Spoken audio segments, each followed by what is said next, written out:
Hello প্রিয় পশুপালক বন্ধুরা, এখন আমি আছি সেই গাঁটা ড্যাম পিড়ে। একটা আগে ভিডিও নিয়ে এসেছিলাম এই গাঁটা ড্যাম পিড়ে।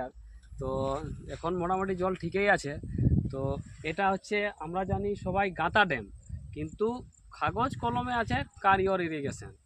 তো এইটা দিয়ে এখন আমরা পার হয়ে তাউঙ্গরা যাব একটা গাইকে ট্রিটমেন্ট করতে। এই দেখো আমি তাউঙ্গরা পৌঁছে গেছি, গাড়ি থেকে নামে গেলাম। নামার পরে একজনে আমাকে পেছন দিক থেকে ডাকলো, ওর সাথে কথা বলে এই দেখো আমি ওই পেশেন্টের বাড়ির দিকে ঢুকছি। এই দেখো গলি গলি করে সিধা ঢুকে যাচ্ছি। এই দেখো ঢুকে গিয়ে একেবারে চলে গেলি গোয়াল ঘর দিকে। গরুটা গোয়াল ঘরে আছে। তারপর দেখো এখানে এসে থার্মোমিটারটা দেখো ভালো করে বাঁধে নিয়ে থার্মোমিটারটা লাগালি। তো থার্মোমিটারটাই 106 ডিগ্রি বাতাসে, দেখো জ্বরটা এর অনেক বেশি আছে।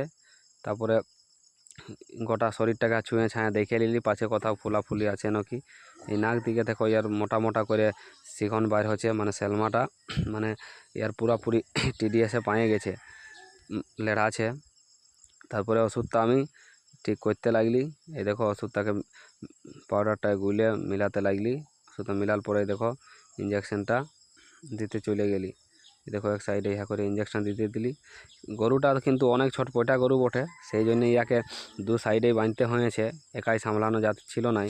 মাথা দিকেও আর দেখুন পেছন দিকেও দেখছেন না কত ছটপটিয়া, একটু ছুতে গেলেই গরুটা ছটছট করে উঠছে, ওই জন্য ভালো করে বাঁধে নিলি। তারপরে আরেকটা ইঞ্জেকশন এই দিক থেকে একটু দেখো ছটপটিয়া গরু বটা, দেখো দূর থেকেই দিতে হবে, দেখছেন না একটু ছুলেই কেমন ছটপট ছটপট করছে, সেই জন্য একটু দূর থেকেই ইয়াকে কাজটা উসরান দিলি। তাই হলে আর কোনো অসুবিধা নাই।